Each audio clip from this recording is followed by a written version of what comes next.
सच सच वो शीशा है जो टूटने से पहले सामने वाले का चेहरा दिखाई देता है। सच वो आग है जो झूठ की राख बना देती है। और सच वो चीख है जो एक 7-8 साल के बच्चे के गले से निकलकर इस देश की नींद उड़ा देती है। आज हम इस वीडियो में बात करने जा रहे हैं उस सच की जो अब हमारे समाज, सियासत और मीडिया के सामने खुलकर आ चुका है। एक मासूम बच्चा जो कश्मीर में हुए आतंकवादी हमले का प्रत्यक्षदर्शी था, उसकी बातों को सुनकर आपको एहसास होगा कि हम कैसे सच्चाई से आंखें मूंदे बैठे हैं। सच यह है कि कश्मीर में जिस तरह से हिंदुओं को निशाना बनाया गया, उसकी वजह सिर्फ उनका धर्म था और दूसरी तरफ सरकार की नाकामी ने हालात को और बिगाड़ा। इस वीडियो में हम इन सवालों को उठाते हैं और समाज की सच्चाई को सामने लाने का प्रयास करते हैं। यह वीडियो केवल एक रिपोर्ट नहीं, बल्कि एक चेतावनी भी है कि अगर हम अब भी सच्चाई का सामना नहीं करेंगे, तो हमें हर बार सच्चाई से भागते हुए नई लाशें गिननी होगी। देखिए और समझिए क्या सच है, क्या झूठ है। नमस्कार दोस्तों, स्वागत है आप सभी का राष्ट्र की रौनक चैनल पर। समस्या का हल तभी निकलेगा जब सच का सामना किया जाएगा, जब आतंकवाद को आतंकवाद कहा जाएगा, न कि किसी धर्म या जाति का बचाव करने की कोशिश की जाएगी। जब सरकारें अपनी नाकामी स्वीकारेंगी, न कि हर बार जुमले और भाषणों से अपना बचाव करेंगी। जब मीडिया बिकने के बजाय सच दिखाएगी, जब हम सब मिलकर इंसानियत की खातिर आवाज उठाएंगे, न कि वोट बैंक या राजनीतिक एजेंडे के लिए। आज वक्त है कि हम एकजुट होकर पूछें, कश्मीर में आखिर कब तक निर्दोषों का खून बहेगा? कब तक हम सेक्युलरिज्म की आड़ में आतंकवाद को सफाई देंगे? कब तक हिंदू पहचान के नाम पर लोगों की जान ली जाती रहेंगी और हम चुपचाप अपने टीवी चैनलों पर डिबेट शो देखते रहेंगे? सवाल सिर्फ पहलगाम का नहीं है, सवाल पूरे हिंदुस्तान का है। सवाल उन वादों का है जो कश्मीर से लेकर कन्याकुमारी तक किए गए थे। सवाल उस सुरक्षा का है जिसका भरोसा दिलाया गया था। सवाल उस मीडिया का है जो स्टूडियो में बैठकर चीखती है लेकिन जमीनी हकीकत से मुंह मोड़ लेती है। सवाल वो जनता का भी है जो सोशल मीडिया पर तो बहुत बहादुर बनती है, लेकिन सच के लिए 2 कदम चलने से भी डरती है। आज हमें तय करना होगा कि हम किसके साथ हैं, सच के साथ या झूठ के साथ, या इंसानियत के या सत्ता के साथ। उस मासूम बच्चे के सवाल के साथ, ना उन नेताओं की चुप्पी के साथ। याद रखिए, आज आप चुप रहेंगे तो कल जब आपकी बारी आएगी, तब आपके लिए भी कोई आवाज उठाने वाला नहीं होगा। अगर आज आप उस बच्चे के दर्द को महसूस नहीं कर पा रहे हैं, तो कल जब दर्द आपके दरवाजे पे दस्तक देगा, तब कोई हाथ पकड़ने वाला नहीं होगा। हाँ, मैं बात कर रहा हूं उस मासूम की जिसने अपने पिता की लाश देखी, जिसने खून की नदियां देखी और फिर भी वो सच बोला, जो इस देश की 140 करोड़ों की आवाम, इसकी बिकाऊ मीडिया, इसके कथित बुद्धिजीवी और इसकी सियासत नहीं बोल पा रही। शर्म आती है यार। हाँ, शर्म आती है कि एक बच्चा जिसकी बचपन अभी खिलौनों में खोया होना चाहिए था, वो कैमरों के सामने खड़ा होकर सवाल पूछ रहा है और हम और हमारी जुबानें किराए पर हैं।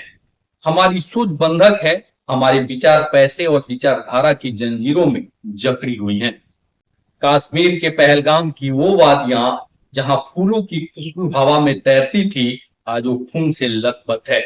28 लोग मारे गए, 28 जिंदगियां जो अपने परिवारों के साथ हंसी खुशी से घूमने गए थे, वो आज लाश बनकर लौटे और हम सच बोलने से डर रहे हैं। आखिर क्यों?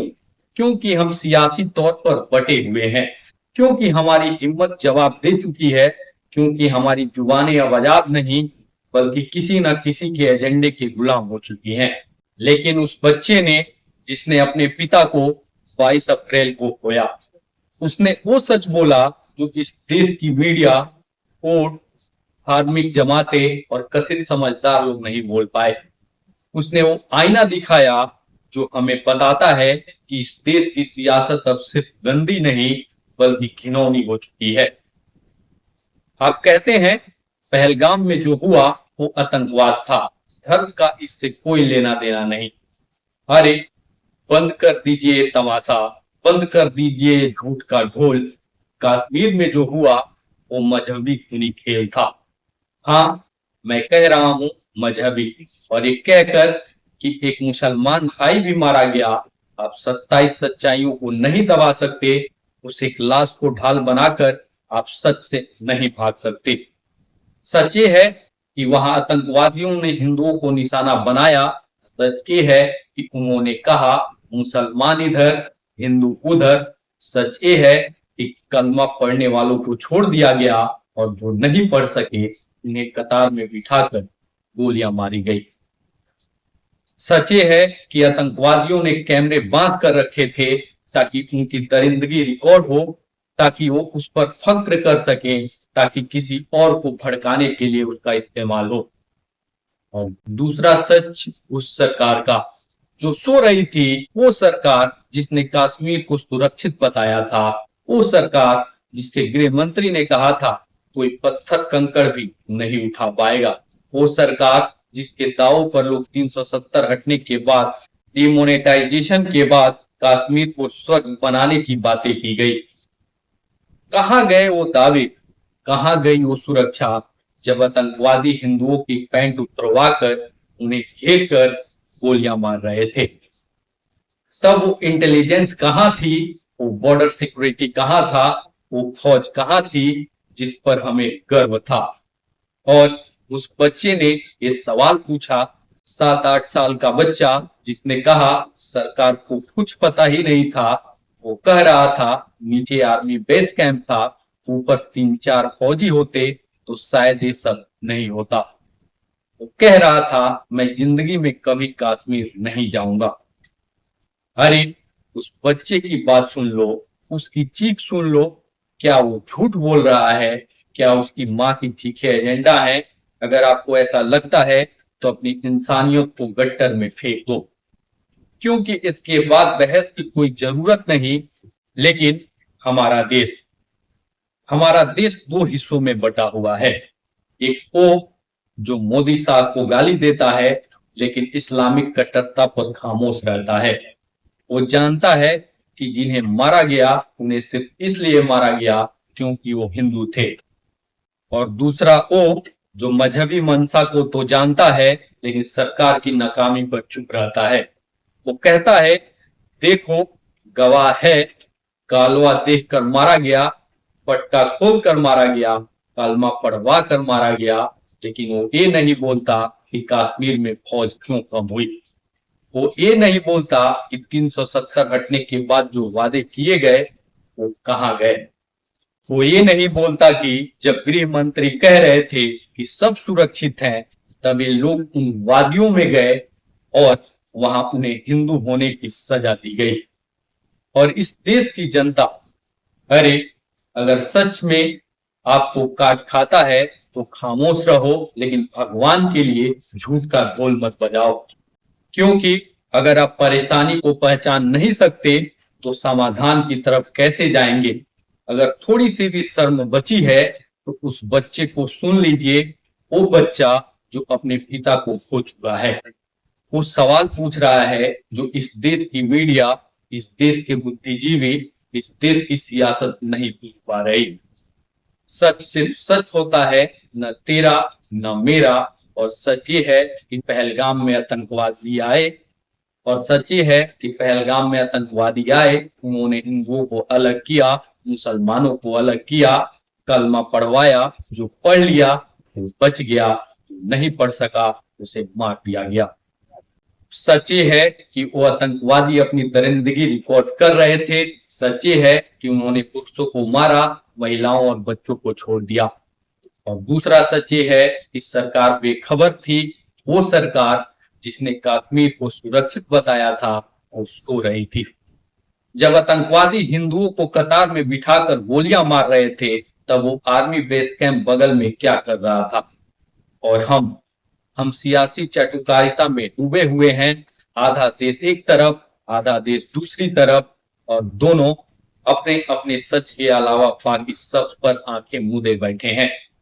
अरे उस मासूम बच्चे ने जो देखा, जो सुना, वो बताया, और उसे सुनकर भी आप पूरा सच नहीं बोल पा रहे हैं, तो शर्म आती है।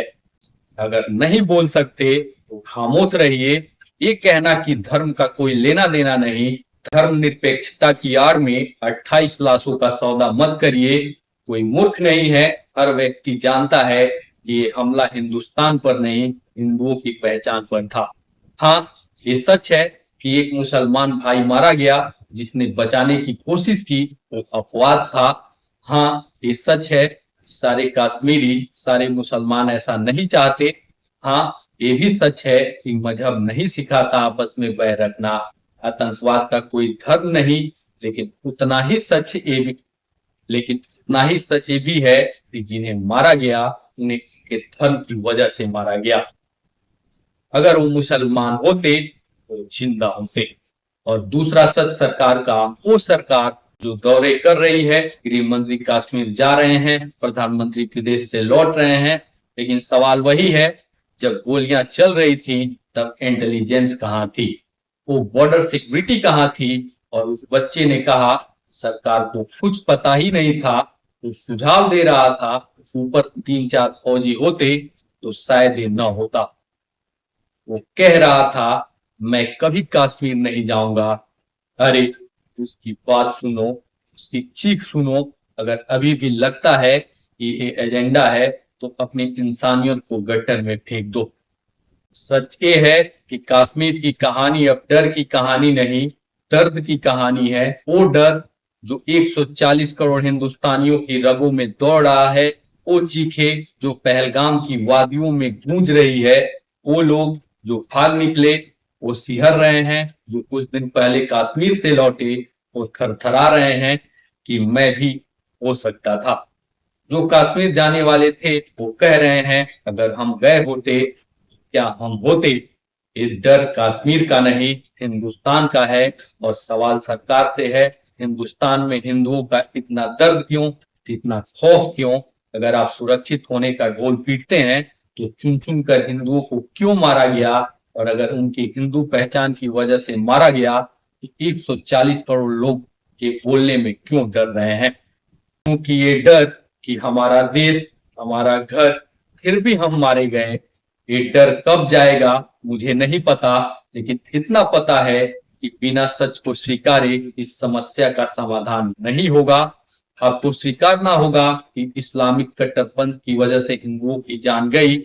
इसका मतलब ये नहीं कि सारे मुसलमानों को टारगेट करो, लेकिन ये सच है कि इस्लामिक कट्टरपंथ एक हकीकत है जो देश के बाकी मुसलमानों को भी परेशान कर रही है।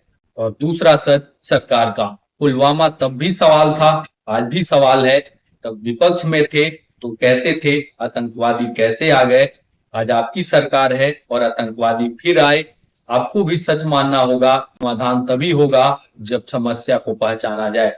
और अगर समस्या को पहचानने से ही इनकार कर दोगे, तो समाधान कहाँ से आएगा?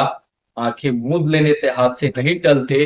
अगर आज भी आप नहीं मानते कि ये हमला मजहबी था, अगर आज भी आप नहीं मानते कि सरकार की नाकामी थी, तो मेरे भाई, मेरे दोस्त, आप अगली लाश का इंतजार कर रहे हैं। और ये भी सच है, क्योंकि जो सच से भागते हैं वो सिर्फ कायर नहीं, हत्यारों के मददगार होते हैं। फैसला आपका है, सच को स्वीकारना है या इंतजार करना है कि अगली बार फिर लाशें गिने और फिर अपने अपने हिसाब से सच खोज लें। लेकिन उस बच्चे की आवाज को मत भूलिए, वो सवाल जो उसने सरकार से पूछा, वो सवाल जो उसने समाज से पूछा, वो सवाल हमें हमारी औकात बता रहा है। हमें आज उस बच्चे से सीखना चाहिए, उस बच्चे से जिसने अपने पिता को खोने के बावजूद हार नहीं मानी, जिसने आंसुओं के बीच भी सवाल उठाए, जिसने डर को ललकारा, और जिसने हमें ये बताया कि सच्चाई बोलने के लिए उम्र नहीं, हिम्मत चाहिए। तो चलिए उस बच्चे को सलाम करते हैं, उसकी हिम्मत को सलाम करते हैं और वादा करते हैं कि अब से हम सच के साथ खड़े रहेंगे, चाहे वो सच कितना भी कड़वा क्यों ना हो, चाहे उसकी कीमत हमें कितनी भी चुकानी पड़े। क्योंकि अगर सच के साथ नहीं खड़े हुए तो फिर झूठ के साए में जीने को मजबूर हो जाएंगे। और हाँ, जो लोग आज भी सोचते हैं कि ये कोई एजेंडा है, कोई प्रोपेगेंडा है, उनसे बस इतना कहना है, सच ना देखना भी एक गुनाह है और इस गुनाह की सजा वक्त देगा।